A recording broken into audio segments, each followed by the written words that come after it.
Green with his 21st career pole. Bobby Hamilton Jr., a winner at New Hampshire, share the front row. Greg Biffle, 3 second-place finishes, and Jamie McMurray 4th at Nazareth. That's row 2. Scott Riggs, 2 times the rookie has won this year, and Mike McLaughlin, who got his first Busch win here. David Green, 94 Series champ. Stacy Compton, the runner-up at Talladega. Kevin LePage, 4th at Vegas, and defending race winner here, Jimmy Spencer. Jason Keller, the point leader, 4 wins. Casey Mears had a top 5 at Talladega for the rookie. Another rookie, Casey Kane, USAC midget champ. And Shane Neal, who was 4th at New Hampshire. Joe Nemechek, 3rd at Texas, his best this year, and 2-time champ Randy LaJoie. Ricky Hendrick makes his first Dover start. Ron Hornaday was 3rd at Nazareth.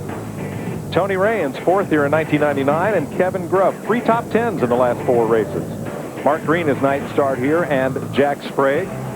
Shane Hall, along with Larry Foyt, row 12. Todd Bodine, a 3-time Dover winner. Martin Truex Jr. from out of the Busch North Series. Kenny Wallace, runner-up here in September, and Andy Kirby. Richard Jarvis Jr. makes his debut, and Scott Wimmer, who was 3rd at Bristol. Ashton Lewis, runner-up at Richmond. Johnny Sauter, who was 3rd at Las Vegas. Tim Sauter has 3 top 10s this year, and Little Hank was 8th here last year. Brad Teague and Kerry Earnhardt, who had an 8th place at Nashville, his best of the season. Another first-timer is Nick Woodward from Maryland, and Mike Harmon, the former All-Pro driver. Brian Weber and Phil Bonifeld up from the Craftsman Truck Series. Dion Ciccarelli, rookie from Maryland, and Bill Hoff from Pennsylvania is back, and Lance Hooper, California driver, making his first start of the year. They're coming down, coming down, coming down. We're going to... Boogity, boogity, boogity. Go, boys. Greg Biffle in the 60 car starting inside second row. He gets a good start there. Pulls right up behind pole sitter Jeff Green in the 21. Bobby Hamilton Jr. in the 25. He falls to the inside. Nice and easy does it here, fellas. Don't let anybody run over anybody right now. Boy, did Bobby Hamilton Jr. get a great run down the backstretch. Everybody in the garage here this morning pointing at that 25 car, the Marines car. Look at Jamie McMurray in the 27 car. This kid, the last month, has really come on. I asked Jason Ratcliffe, his crew chief, why. He said, 2 simple words. Driver confidence. Believes in himself and believes in his race team. For the lead. A few good runs, and we got to pass for the lead. And that 25 car, you want to talk about confidence, it's personified right there. Driver and crew. But Darrell, if they're going to win today, they've got to have better pit stops than they have had the last couple of weeks. Boy, that has been the downfall of that team. Put him in a hole several times. Fortunately, he got back out of it at New Hampshire, but last week it really hurt him. This place is hard to make good pit stops anyhow. The pit boxes are so small, it can be hard for the crews to pull that good stop off. So you really have to be on your mark here when you make a pit stop at Dover. The early going's always real treacherous here. You're down on air pressure, pretty low. Now another driver who's come into his own, Jamie McMurray, right there in 3rd place, that number 27. He's had good runs this season, gaining in both his confidence and his on-track presence, and it's no surprise to see him up front. That's Casey Atwood's old car. That's right. Casey Atwood's old team. They're really good with young drivers, and they're bringing this one along at a real nice pace.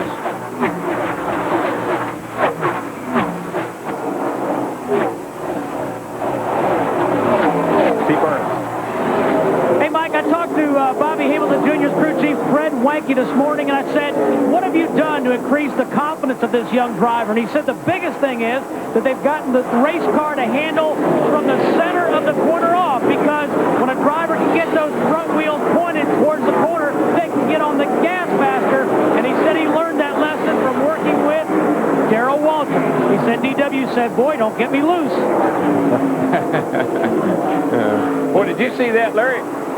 Jeff Green just diamond off turn 1. He went up high and really got a huge run off of turn 2, and he just put a Linda Ronstadt on him going down the back straightaway. But he was one of the first cars to start moving up and trying that second groove up the top of the black. He had been doing it for about 2 laps, and as you said, got that great run. And watching down here in 3 and 4, he'll go in, moves up the middle of the racetrack. He's already up half the way up the banking, and we're only here on lap 6. Yeah, diamond in the corner means he goes in low, lets it roll up to the real high in the center of the corner, and then drives right off to the bottom of the apron. All right, Brad Teague made 3 slow laps and then took his car or rather Phil Bonnefeld, 3 slow laps and took the Jimmy Means car to the garage.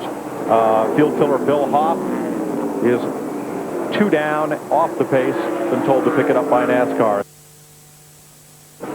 Green the leader, Hamilton 2 seconds back. Jamie McMurray is the 3rd place car. He is 3 seconds off the lead, and Biffle is 5. And even what makes it worse, the harder you try, the worse you make it. I mean, you're trying to overcome it, and you can, and you just make it worse. There's McMurray, 27. And we'll show you the gap back to Biffle, who has now fallen 5.3 seconds off the lead. Matt? Mike, about 25 laps ago, that gap was much smaller as Greg Biffle was slowly starting to reel in Jamie McMurray, who was complaining his car was tight.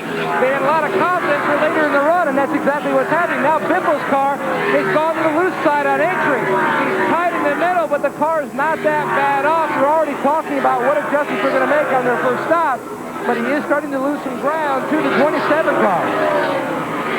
I mean, the tighter you are in the middle, you have those front wheels turn. And when finally the speed of the car slows down enough, the front wheels bite, and it makes it even looser off because the rear wants to come around with the front wheels cut. Watch this 21 car, though. He'll be up against the outside retaining wall. I love it. Man, I love it when they get up high like this. I'm so sick of cars running around the inside of the racetrack all the time, following each other. You know, I love it when they can spread out. Trouble back straightaway. Johnny Sauter pounds the inside wall. Caution is out. Well, he did, too. Now, does Kenny Wallace get his lap back? Does he stay on the lead lap as they come around? I believe he did. He was side by side with our race leader. The AC Delco Chevy got a little bit of help. Looked like he may have been a little on the loose side before he got the help. Well, he's been struggling. I mean, he's backing up through the field pretty fast, but I do think he got a little nudge. You just heard his spotter say inside, and there's the inside. There he is. Hard. That's a hard hit. Y'all. And Larry Mack, Jamie McMurray will be the first to hit of the leaders. He's on the bottom of your screen. We told you earlier that he was tight. They're going to make an air pressure adjustment just to try to free this 27 car up off the corner to Steve Burns. Matt, 4 tires for Jeff Green, 1 round of wedge out of the left rear of the 21 car of the leader, Jeff Green. Bobby Hamilton just behind him. Decent stop. Jack is down on the 21, and he beats the 25 out.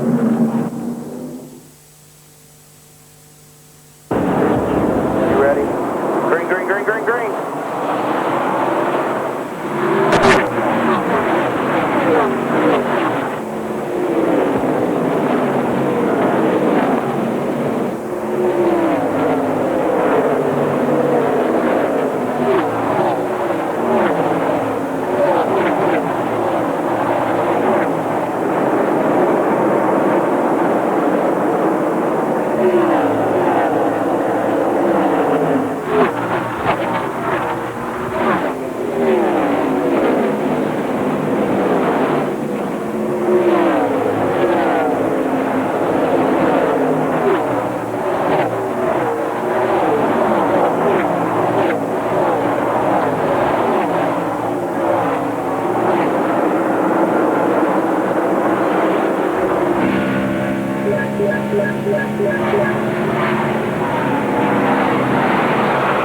There's been a lot of speculation about that fast pit stop by Johnny Allen and the boys on Jimmy Spencer's car. They took 4 tires, made a wedge adjustment and air pressure adjustment. His car was a little bit tight in the center of the corner, but a good stop by Matt Hutter and the boys.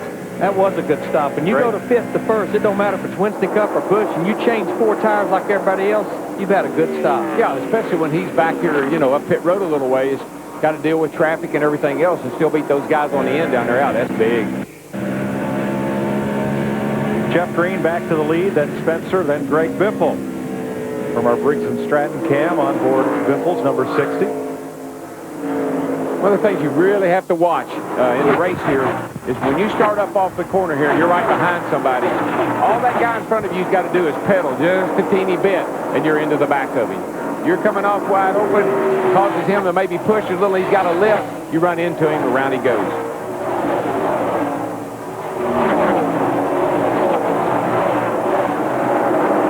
Big knot of cars into turn 3. Here is Nemechek on the outside of Ron Hornaday. Kevin LePage in the 37, and Jack Sprague in the 24. Sprague, the point-standing runner-up.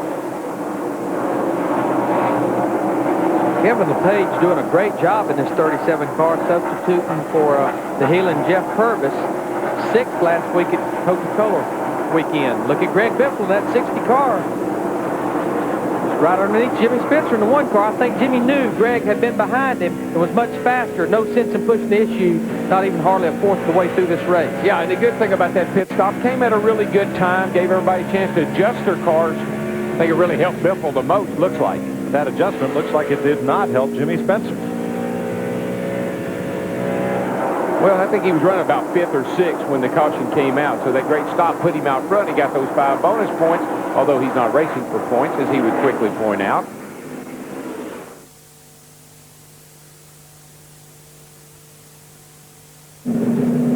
Second caution of the day is out at Dover International Speedway for well, it wasn't really a 3-car incident. First, Stacy Compton brushed the wall, then Shane Hall crashed the wall, and then somehow Andy Kirby's car got all torn up. There's Shane Hall's machine, and there is Kirby's.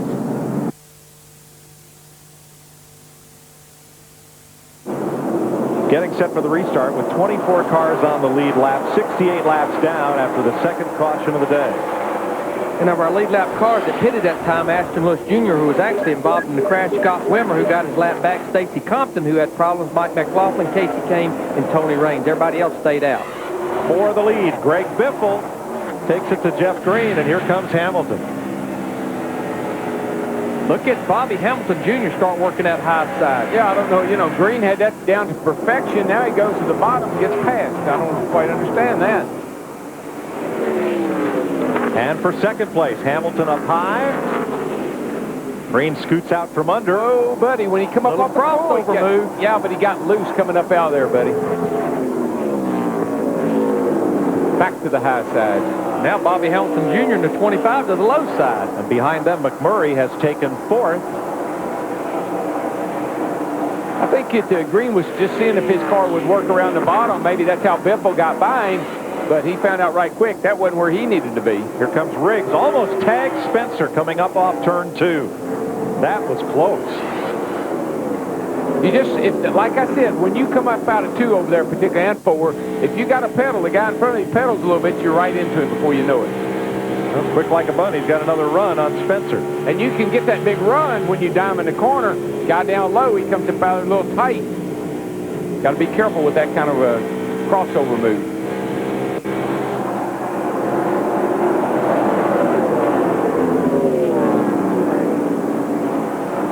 Green is determined to get that thing back down on the bottom, Larry. He just thinks that's... I've always been of the opinion, you can run how you want to, but at the end of the day, the guy who wins is going to be around the bottom of the racetrack.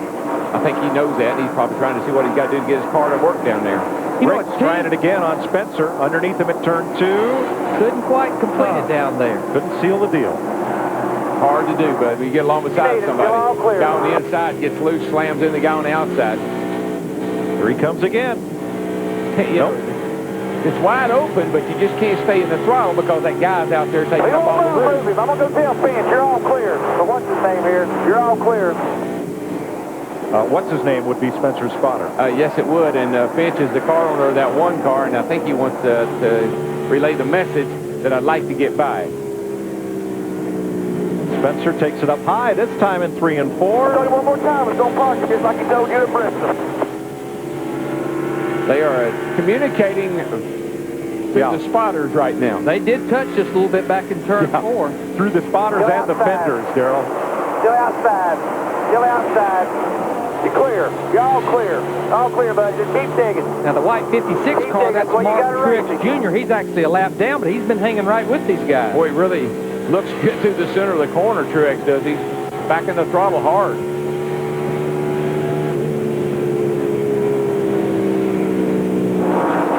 Johnny Sauter's been released from the care center. He is on a headset with us. First off, Johnny, are you okay? And what happened back there? Perfectly fine. Real shame for H.C. Delco and everybody at Richard Childress Racing, but I'm not too sure, but I'm pretty confident I got a little help from behind. Well, we feel that we were kind of in the same boat, Johnny. The angle we had, it looked like you might have got a little push from the back, but it was hard to tell. Yeah, Yeah, it's a tough deal. I mean, I think I got a little help, got it straight back up, and then proceeded to get a little more help from behind. So, Johnny, it looked like the car, you were struggling with the car. Was it real loose for you? Yeah, Tim Ford, the racetrack's completely different than it was yesterday. The racetrack's real loose right now. There's not a lot of grip, and it's just a shame. I just want to say hi to Scott and Lucy and let them know that we're praying for them. All right, glad you're okay. Thanks.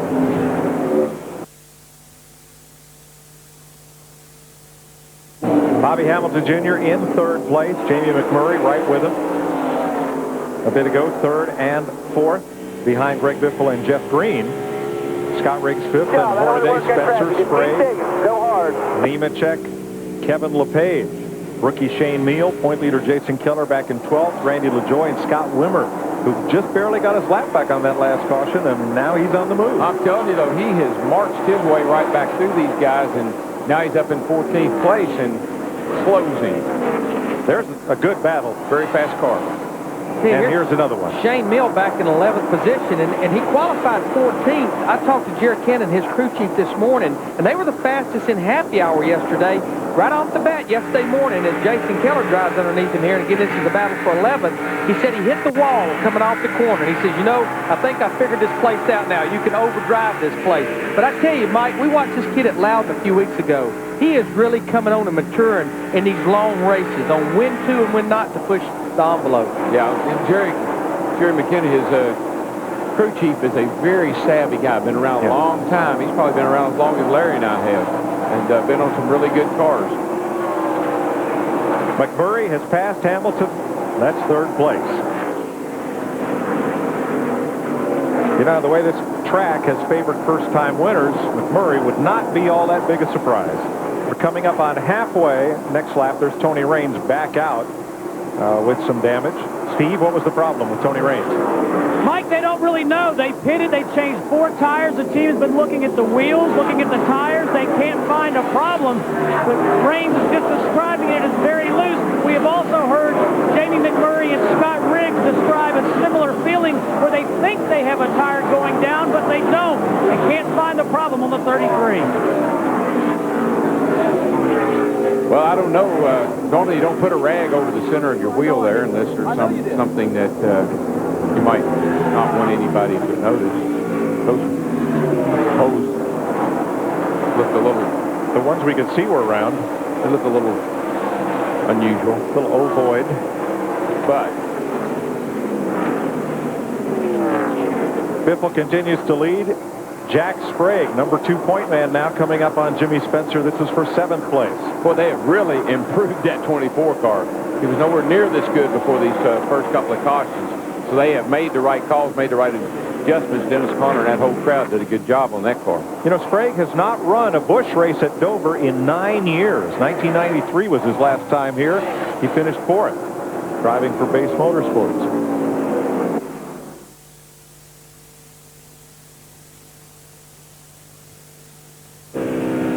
Well, I tell you what, ever since that first pit stop, Greg Biffle, that 60 bunch, they have really brought that car to life. And here we see a battle with Ron Hornaday, Scott Riggs. That's a battle for 6. Now, Biffle is strolling right on the way, and that 27 car is keeping him in sight. That's a great run from McMurray. And how about Scott Wimmer, who, as we talked, is right back in the thick of things after sneaking back onto the lead lap. There's that black Pontiac. Boy, and look at him get that run off of turn 2 over there. Up on the outside. That car is as good as it is now. That's how bad it was in the beginning. Right. He couldn't even drive it to start with, and now here he goes. You know, I talked to his crew chief, Robin Barker, this morning. Booty, we call him, and they was not very happy with their car in happy hour. Made a lot of changes to that race car, and obviously it was not that good at the beginning of this race. That first pit stop brought it to life. Well, Larry, we're done with pit stops unless something happens, right? Yeah, pretty much. I mean, we were on pit road around lap 121. We know we can go the distance there. Now, most of our leaders still have 1 set of tires left. There's a few that I think have used all their tires. Scott Wimmer, 23, is one of them. But trust me, I know Robin Barker, he has no intentions of pitting whether the caution comes out or not the rest of this race. 16 cars on the lead lap. Here comes Wimmer again. Be careful now. He's looking that outside, and that thing is... Looking outside. Outside, you're clear. You're all clear. He got him. outside, outside, outside. Augustus Cameron, Scott Still Riggs. outside, Scott. Still outside. 23. Clear behind him if you need it. Tell you one thing, he Clear is behind him if you need it. 23 cars fast. I think you got to. Riggs is doing a really good job today, Larry. I don't think he's totally happy with his car. It's not the kind of car that you can be real aggressive with, maybe, and he's using good judgment. He's not racing people when he shouldn't. Looks like he's point racing almost. Well, Riggs came in here third in the championship, 37 points out of first. And his teammate, not too far behind him, but they're not having the kind of day that they're accustomed to having. They're usually used to being up front leading the race.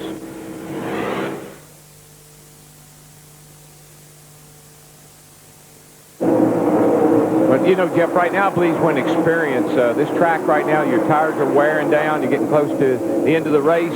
Track's slick.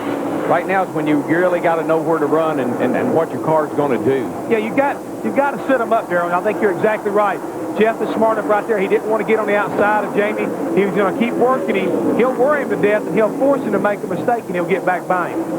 You know, guys, I've been watching Scott Riggs in the 10 car for the last few laps, and I think this is where sometimes maybe experience and knowing what you need to do with your race car. What I've been watching him do, Darrell, he picks the throttle up early, but it's not doing him any good because he can't stay in the throttle. I think if he can go ahead and let that car rotate a little bit, then when he picks the throttle up, he's able to stay in it. But when you have to back off right there, when you have to back off, it just kills you on these straightaways. Yeah, you lose you lose your momentum. Here goes the 21 around the 27 here. Second place to our pole sitter, Jeff Green. Green around McMurray there. His car looks like he might be able to make a push here at the end. Shane Meal on the apron in turn 2. Yeah, that car looks like it might be trailing a little smoke. He's going to make it around. But a tough break there. Matt? Well, Mike, Jamie McMurray's team manager, Jay Guy. Jay, how's your race car? Jamie really hasn't said nothing right now.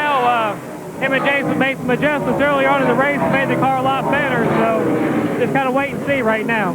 Boy, Biffle in trouble. Biffle's got trouble over there, guys. Traffic's holding us up pretty bad, but we can't really catch any breaks at Dover. What's wrong with Greg Biffle? I think he just come off that corner and about to spun the thing out. I don't think he's necessarily got a problem. I think he just lost it for a second. Coming up off the corner, looks like the car's a little tight. All of a sudden, the back end, Comes around with him, man, and what a great save. It was a great save, but Darrell, he lost 2 seconds. McMurray in the wall. Oh, no. McMurray, whose best career finish 2 weeks ago at Nazareth, 4th. Now he's aflame. Caution is out. And that car is spent. Get out of there. Get out of there. He had the right front tire go down. I was looking right at it. See him go in the corner here. He's right of your screen. Right here. Thing just takes off with him as if the tire's down. That tire goes down. It don't matter how far you crank that steering wheel, it's going to go straight. The only thing that's going to stop you is that wall. 4th caution of the day at Dover. Jamie McMurray brought it out, hitting hard up there in the turn 3 wall. Pit road's going to be open as Greg Biffle tries to become the 28th different Busch Series winner in just 37 races here at Dover Downs. To push Shane Beal's car behind the wall, Mike. You know, it's so close to the end, and track position so important. But Jeff Green in the 21, Jack Sprague in the 24. But not Biffle. Biffle stays out. Now, last week he was the only one that pitted. Got tires and almost won the race. And you know what I like about that? Don't let what happened last week dictate what you do this week. Actually, Jack Sprague stayed out. That was Bobby Hamilton Jr. in the 25 car that came in. Almost all the leaders. We had 13 cars on the lead lap. Hornaday's in. Riggs, LaJoy, Keller, Grubb, All right, Scott Wimmer only changed left side tires because he has used his 3rd set of rights before Steve Burns. Right side tires only for Jeff Green on the number 21 car. He's down and away. The 25, Bobby Hamilton Jr. just behind, getting 4 tires. His radio is dead. He could not hear the crew. He just followed Jeff Green down pit road. And a collision between teammates, Riggs and Keller, as they came off pit road. Now, he should have not taken 4 tires because he's going to be so far back that they're not going to do him any good.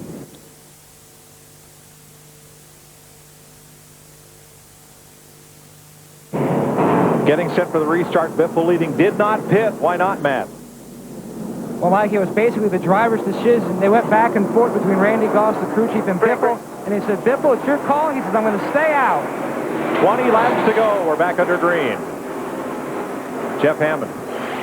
Well, guys, I mean, I hope this driver knows what the call is, because, I mean, he's the one that's inside the car, but whenever you get that many guys behind you on 4 brand new tires, it really makes you wonder if you can hold them off with 20 laps to go. Well, the biggest friend he has is Jack Sprague back there, who also elected to stay out. And they had 45 laps on their tires. That's quite a ways away. But, boy, Greg Biffle gets a heck of a restart, pulls out on these guys.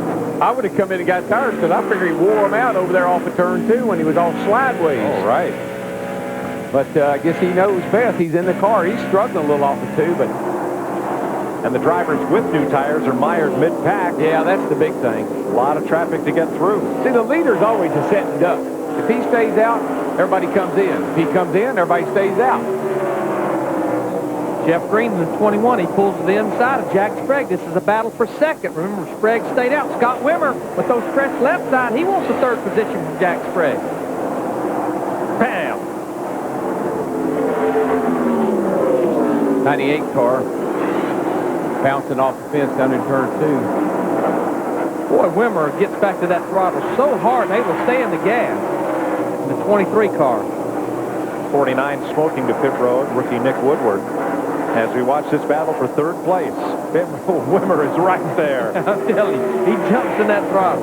See, a guy I'm watching that took 4 tires, and I said it wasn't the right thing to do, but that may prove to be wrong, is the 25 car. He's shooting around cars left and right. Sprague got under Joe Nemechek, worked him up just a little bit to give himself some room. Nemechek is not on the lead lap. Guys, 16 laps to go. Our leader, Greg Biffle, he just ran 24.74. Jeff Green back there in second ran 24.92. So that's a 10th and a half that Greg Biffle was faster that lap to come around for 15 to go. Briggs and Hamilton side by side. Now that's for 7th place. Those 4 tires are really paying off for the 25. I mean, he sets them up, and he's doing a good job of passing them. See who's fast here. And leading the race. Still Biffle. What he's doing, he's out there. He has no lap traffic to deal with. He can kind of run his car wherever it is. He's diamonding the racetrack just a little bit, but for the most part, he's running around the bottom on the entrance and the exit. Let me tell you who's coming. Kenny Wallace. Kenny Wallace. You know what it is, Larry? I believe it's concrete. I believe that the concrete track allows you to think about Bristol, and the 21 car won the race there, staying out. The last race there, the 97 car won the race, staying out on old tires. I think the concrete doesn't make the tires so mad, cool them off, and they're good for a while. Darrell, I think it has to be that because this is the exact same tire combination that we ran at Lowe's Motor Speedway. And remember, Greg Biffle decided to come in and get tires. He came up about a bumper length away from winning that race with fresh tires. I just believe there's something about this kind of surface, this hard concrete surface. Once you cool the tires down, they're good again for a while. But how about Wimmer? Best career finish, 3rd at Bristol on concrete and 3rd at Nashville last year. A new Mr. Concrete. Right now, he is trying everything he can, up high, up low, to get by Jack Sprague in that 24 car. Again, this is a battle for 3rd. Well, what I saw with Wimmer was early on is he could get him high or low. He could seem like he could really set a guy up and get him wherever. Like right there, Jack bobbled a little bit. Here goes Wimmer around on the outside. And Wimmer's able to stay in the throttle. Looks like he's got a lot more horsepower, but it's because he can stay in the throttle, and he's going to beat Jack Sprague down to turn 3. They always told me you got more power if you hold them wide open. Wimmer has a little pressure left side tire. You've got room. Wimmer up to 3rd. Spotter just talking to him, said, clear, you have room now. You know, you just have to be impressed with Wimmer, though. I came from a lap down, guys. Whoa. Struggled all the way there in the early part of the race, and here he is. How about this crossover move by Riggs off turn 2? He was up high on Hornaday and sliced back underneath. Couldn't make the pass. Battle for 8th right here, and Mike McLaughlin in the 18 car back there. He's still on the lead lap. He's in 10th. Former winner here. Biffle with 10 laps to go, out in front by 2 seconds over Jeff Green. Bobby Hamilton continues to move forward and just goes around Kenny Wallace. Kenny was coming, and for some reason that car stopped working and was backing up. Of course, the 25, you know, he got 4 tires, so that actually was turned out to be a better call than I thought it was. He was so far back, but he was able to really make use of those 4 tires. Hamilton up to 5th.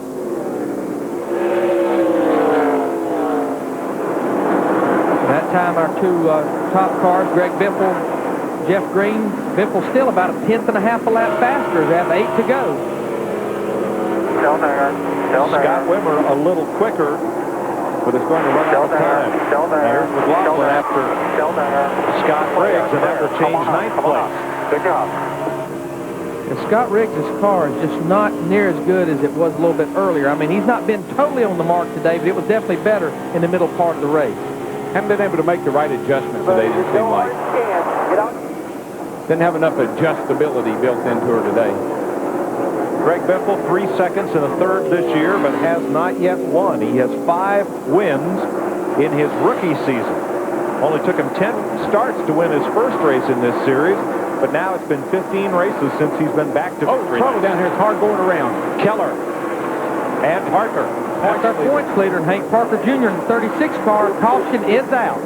Something happened to the 36, and it just spun around right in front of Jason Keller. Now, guys, that was 5 to go. The only way we'll get this restarted is if they red flag the race, and we are getting report that they are going to stop them on the backstretch. We will get a green flag finish.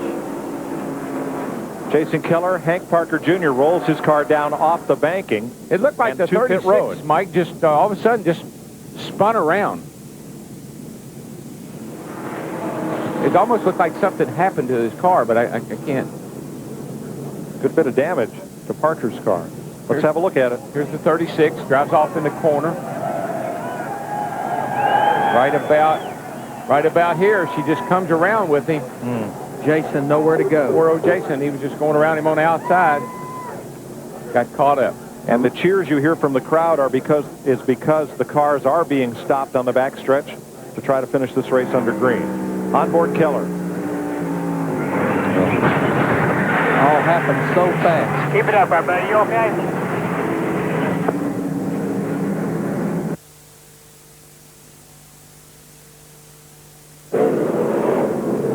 Getting set for the restart, 3-lap shootout. Boy, Jason Keller's Hank Parker Jr. T-shirt might not be his lucky one anymore. He's out of the race, out of the point lead. Greg Biffle's trying to win it. Here we go. Yeah, and this is what makes NASCAR racing so exciting. You never know. It's not over till it's over. But Darrell Gregg did a good job on that restart. Didn't spin the tires. No lap cars to contend with. Within 10 laps, single file restart. There comes that 25 car up on the outside there of Sprague going down the back. Got those 4 fresh tires on that car. 2 laps to go this time. Biffle's out to about an 8-car length advantage off turn 4. 25 goes by the 24 and now closing in on the 23. And Wimmer unable to challenge Jeff Green at second. And Green half a second away from trying to win this. Here comes Hamilton again. Yeah, he's able to work that high side. He's got such a good bite up on the outside. He gets a good run off of the corner. These guys on the older tires can't quite do that. If he had about 3 more laps, Darrell. Yeah, but he's not, because white flag this time. It's always an if in racing.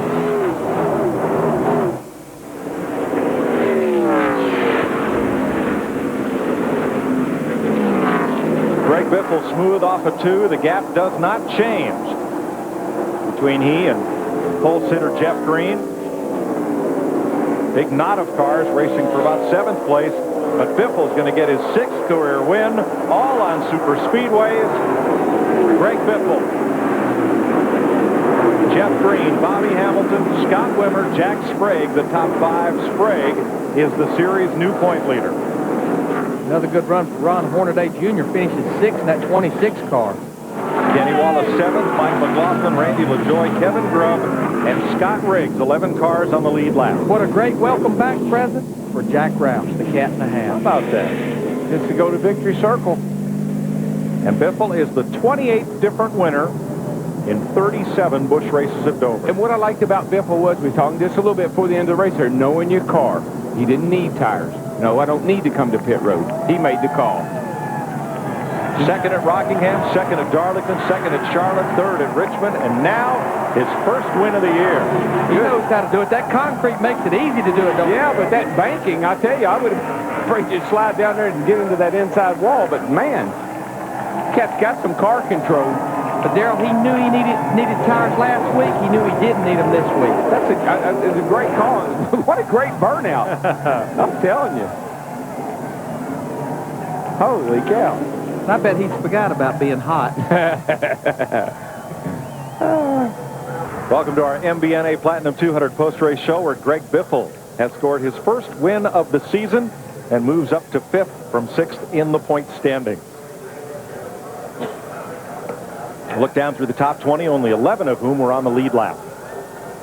Well, Kerry Earnhardt struggling most part of the first part of the race. He ends up 16th a lap down. There's the tough one, 28th place. Our point leader, Jason Keller, he will fall to 3rd in the standings behind Sprague and his teammate Scott Riggs. What about Jamie McMurray, 27 car? Most of the day looked like he had the car to beat and lost that right front tire. So here's how the points shake up. Keller was 1st, now 3rd. Sprague up to 1st, Riggs up to 2nd. LaJoie hangs on to 4th. Greg Biffle gains 1 spot. Mike McLaughlin loses 1. For all of us here, special thanks to our staff at the Hollywood Hotel, Ben Altop, Brian Crispin, Patrick Perrin, Steve Shaw, John Sanza, and a host of others that make it happen. We had a number of different lead changes, but in the end, Greg Biffle hanging on at the age of 32, his first win of this year, and the first victory ever for Roush Racing in a Busch car. One here, Jack Roush has 3 times in Winston Cup. We'll see if his guys can do it tomorrow. For all of us here, Chris Myers saying thanks for watching Busch Racing on FX. We'll see you tomorrow right here for Winston Cup Racing.